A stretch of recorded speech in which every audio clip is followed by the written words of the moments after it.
For a yarn with pull that's worth your money, look no further than Polwarth yarn. I'm such a dork.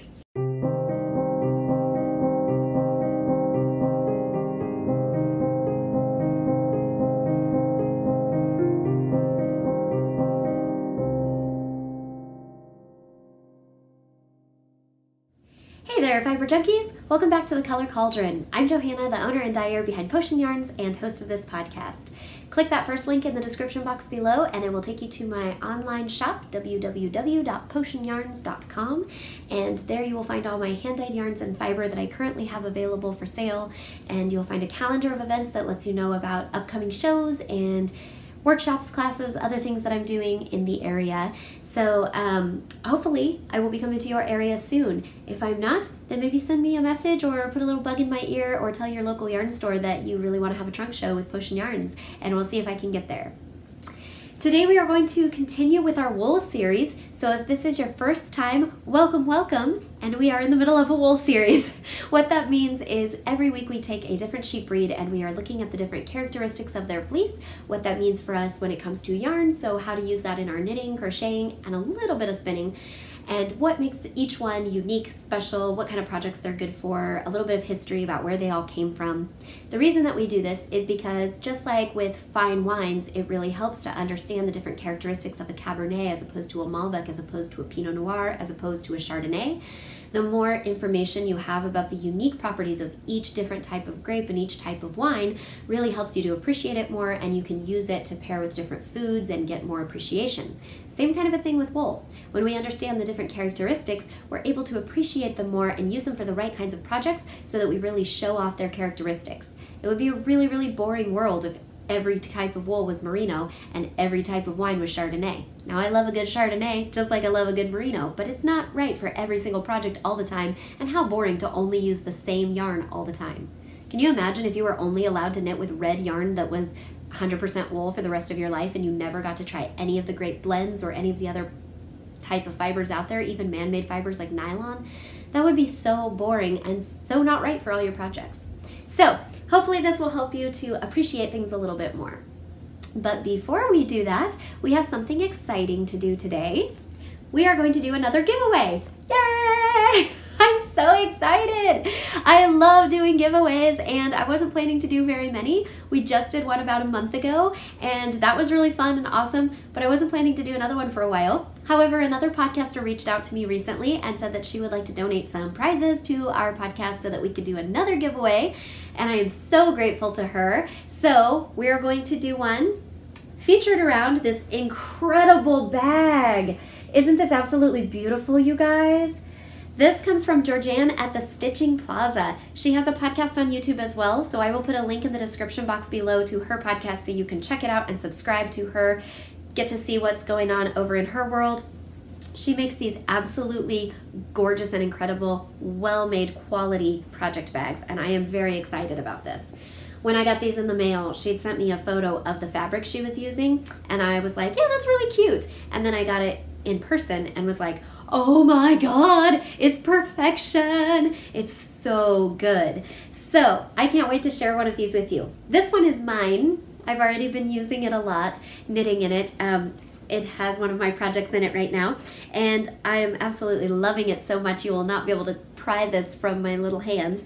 But she graciously sent another one for you guys as well. So some lucky winner is going to win this beautiful bag, and it has all these cute little potion bottles, which is perfect for my brand, and they say things on them like griffin's blood, powdered skeleton, troll boogers, powdered griffin's claw. They're so cute. This is exactly the type of thing I built my brand on. It's what I paint on some of my sock blanks. It goes really well with my cauldron theme and my witchy mystical themes. So you can get a great potions bag to go with your potions yarn. And the inside is lined with this beautiful fabric that looks like an old ancient parchment scroll with this really cool calligraphy script on it. It's so light you probably can't see it in the video, but it's really, really cool. So, great, great zipper bag. This thing is big too. It holds at least 6 full-size skeins. I could probably even get 8 in here. I think I can get a small to medium sweater quantity in this bag. And I can definitely get a large shawl. You could get several socks in here. This is good size. And don't know that I would go quite so far as to say a whole blanket, but definitely a small to medium sweater or anything smaller. So it's gonna hold a lot of great yarn. Look at that bottom. You can see how big that purple bottom is, so you can get a lot of skeins in there. All right, so in addition to that, I'm going to stuff the bag with goodies for you too. So not only can you win that bag, you can also win some yarn. The first thing up we have is a retired colorway. It may come back in the future, but currently I don't have any in the shop and no current plans to bring it back, so it'll be a while before you see this one again. This is called Tea with a Bashful Griffin, and it has this great white space in it, plus this awesome like seafoamy green and this great corally orange. And this is 100% superwash Polwarth, like the sheep breed we'll be talking about today. So if you learn about Polwarth today and you just can't wait to get your hands on some because you've never tried it, you should enter the giveaway because you might get a skein. This is superwash Polwarth, so it can even go in the washing machine. It's 246 yards of DK weight, so definitely enough for a good project there. You're also going to get a skein of my Gaia fingering, which is 100% superwash merino in a 2-ply structure that makes it great for socks, sweaters, shawls, cowls, whatever you want to do with it. And this is my Harvest Moon colorway. This is the old version of it, so it has been reformulated. It still has all of the original colors in it, but it has a bit more burgundy and a bit more brown. So this one was very, very orange and gold heavy when I first created it, and I started adding a bit more of the darker colors to kind of balance it out, but it's still absolutely gorgeous. This one has been reskeined, so you can see how the colors will kind of play off in the yarns. It's gonna look a little bit different in new variations, but this one is still absolutely gorgeous and perfect for fall. This just reminds me of pumpkin spice lattes, which I don't like pumpkin spice lattes, but I love the colors in this skein, and it just reminds me of tall boots and cozy sweaters and crunchy fall leaves, and I'm already ready for fall even though it's still August. So we're gonna put that in the giveaway as well. If that wasn't enough, I'm also going to include a stitch marker. This is going to be your stitch marker prize. This is an anatomical heart stitch marker, and it was handcrafted in polymer clay by the lovely Wanda over at Silly Sheep Designs. Last year, Wanda created these incredible anatomical hearts for me for release in my Edgar Allan Poe sets, which was a limited edition set I did last fall. And I kept a few extras of the stitch markers so that I have some for giveaways and gifts and okay, a couple for me too. And so you can get one of these incredible stitch markers. I don't think she has them in her shop. I'm not sure about that, but I don't think she has any in her shop. And I don't have any more in my shop, so this is your last chance to get it. But you will be getting this with the potion bottle bag and 2 skeins of yarn. And it's really gorgeous. In case you couldn't see, it's like a dark red color that she glazed with a black glitter. Yeah, it's good. It's so good. I love it so much. I am obsessed with this. I love mine so much. And I love them so much. I'm thinking about asking her if she ever makes them again to make me like a bazillion, because I will use them all the time. She's awesome. She makes my favorite stitch markers. I have tons of her stitch markers, and I post them on my Instagram photos a lot. So definitely this is going to be a good prize. So how do you win this mother load of prizes? Pretty simple. This is a YouTube only giveaway, which means that you have to be a subscriber to my YouTube channel. So click that subscribe button right now so that you're eligible and you don't miss out. And in order to get this, you have to subscribe and leave a comment answering a specific question that I ask on the podcast. Now, this is going to be a longer giveaway. We're going to do it for 3 solid weeks. So this week, next week, and the week after. 3 videos, 3 weeks, and you have 3 opportunities to enter. That means that you can get up to 3 entries. If you leave a comment on each of my videos this week, next week, and the week after, then you could be eligible 3 times. You'll get 3 entries to the drawing. Now, it's just 1 comment per video, but you can leave a comment on each of the 3 videos. So 1 to 3 entries, and each video is going to ask a question that you need to answer. This week's question is, what do you most want to see on the Color Cauldron going forward? So what would you like to see me talk about on this channel? Do you want to see more of just general podcasting where I talk about my projects I'm knitting, things going on in my life, things going on in the world of knitting, show you yarns, etc.? Do you want to see more tutorials and how to do certain things? Do you want to see me go out around Kansas City and do like videos out in the wild? Do you want to see comedy videos and funny sketches? Do you want me to answer questions? Do you want me to do interviews? What do you want to see me do on the podcast in the future? Now, this can literally be anything. Doesn't mean I'll get to everyone's ideas, but I am working on some great new changes coming to the podcast this fall and winter. So I would love to get your feedback and suggestions to help me shape this channel into even more of what we want this community to become. So if you leave me a comment, I will read each and every one. I will put each and every one in my idea notebook and see if I can make them happen for you. So leave me a comment at the end of this video or right now if you want to, and tell me what you want to see on the Color Cauldron coming forward. And then once you've clicked that subscribe button, you will definitely be entered to win. This is only on YouTube, so I will be promoting it on my Facebook and my Instagram, but you can only win it if you are a subscriber on YouTube. Okay, don't forget to do it in the next 2 weeks as well. That's enough about giveaways. I am really excited about what we're doing for the giveaway, and thank you so much, Georgianne, for contributing your absolutely scrumptious bag. I adore it. It's so good, and I'm so grateful that she was sweet and gracious enough to send me my own bag. As well as one to give away because I love it so much. If she'd only sent one, I'm not sure you guys would have gotten it. I love it so much. So thank you, Georgianne, and don't forget, guys, to go over, click that link to her channel so that you can subscribe to her channel as well and find out more about her awesome project bags and what she's working on. Let's go ahead and jump right into Polwarth. Today, I'm so excited to be sharing Polwarth yarn with you. It is a really, really cool yarn, and I think an underrated one. I really think Polwarth is awesome, and not enough people are knitting with it, not enough people know about it, so I'm excited to educate you guys and share with you what I've been learning about this incredible breed. Where did it come from? Polwarth actually is a relative newcomer on the scene. It was developed in the 1880s in Australia and New Zealand, so it hasn't been around as long as some of the older breeds like Merino and some of those that go way back. It's a relative newcomer, but like many of our sheep breeds that we talk about, it's a descendant of Merino. So in the 1880s in Australia and New Zealand, some farmers took some Saxon Merino sheep they had, and they were trying to make it a little bit sturdier, hardier, and more of a dual purpose breed, which means that you can use it for more than just one thing. So instead of just wanting to use the fiber, which Merino was awesome for, they were really hoping to develop it as a meat breed as well so that they could sell the meat from their flocks as well as the fleece and get even more money out of each sheep. So they crossbred Lincoln with Merino and came up with the Polwarth, which was originally called Ideal Sheep. We'll get into that in a minute. So the modern Polwarth that we have generally are about 75% Saxon Merino and 25% Lincoln. Now that might vary a little bit, but in general that's where it came from. That was kind of the ratio that they used.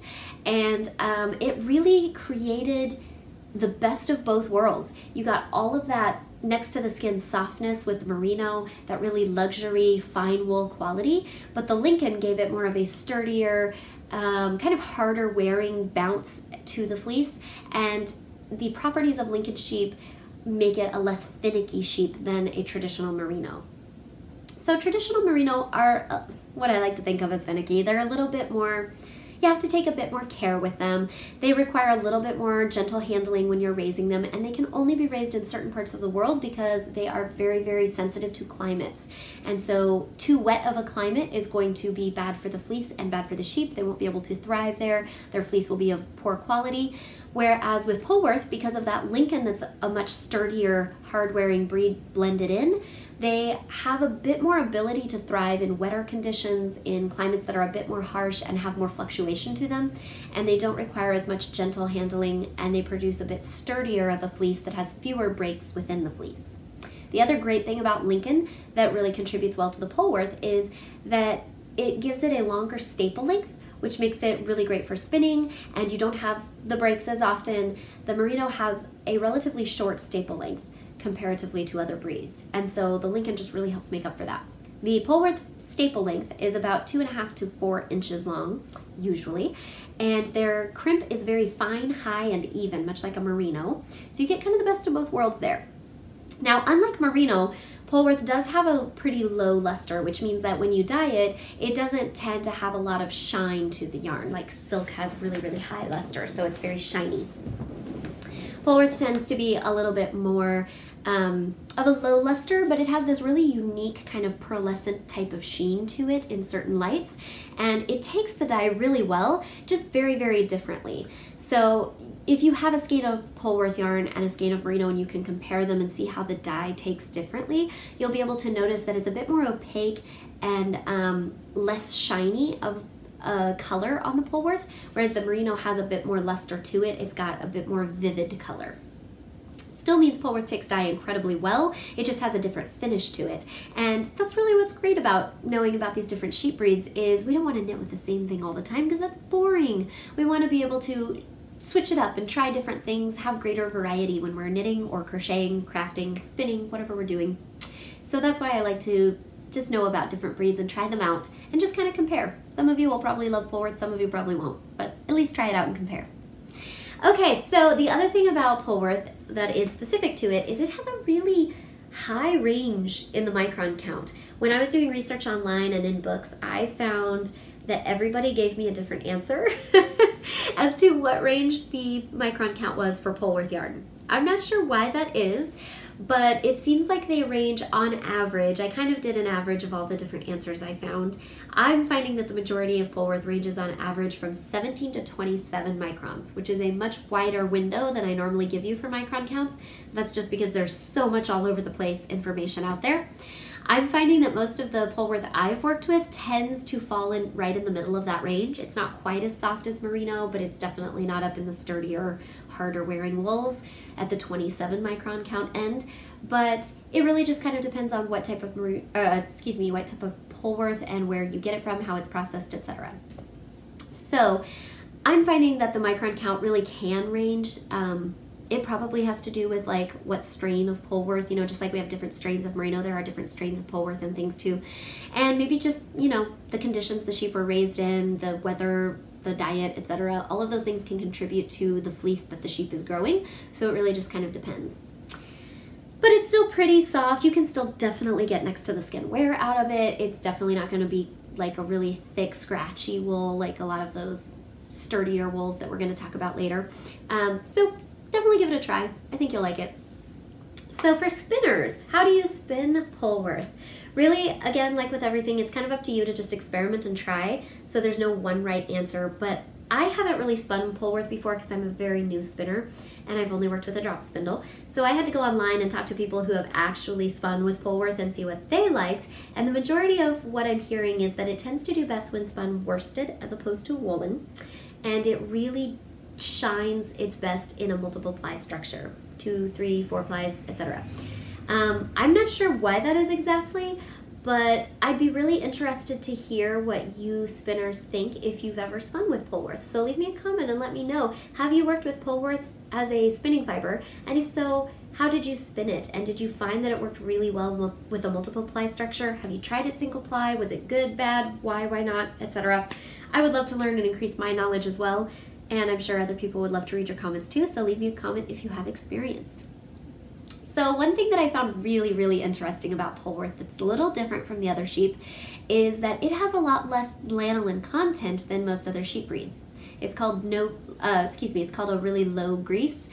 It just means that there's less processing to do to the fiber, which is why this is a great fiber for commercial spinners, like commercial mills that produce wool for indie dyers like me or for larger yarn companies, etc. They really love Polwarth because of the low lanolin, it doesn't have to go through as many washing and scouring and preparatory stages before they can get to the actual spinning.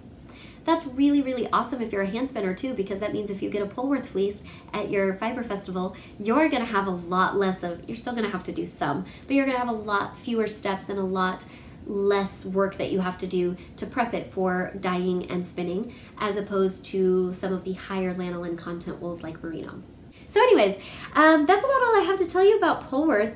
Oh, except, no, it's not. I just remembered I have something else really cool that I learned. So one of the things I learned about it, I mentioned we were going to talk about ideal sheep. So when Polwarth was first developed as a breed, they were called ideal instead of Polwarth. And in some parts of the world today, they are still called ideal. I think it was South America still calls them that. But it's really, really cool because part of the reason they were called that is because of the dual purpose. They're just more economical for farmers to raise. They're able to sell the meat as well as the fiber. It's also more economical because they don't have to be quite as careful with them as with merino or something that's a more finicky breed, yet they still produce very soft, great wool, and they are able to exist in multiple climates. We talked about all that already. So those are really great reasons why they are ideal sheep. Another reason though is that they have really high fertility rates.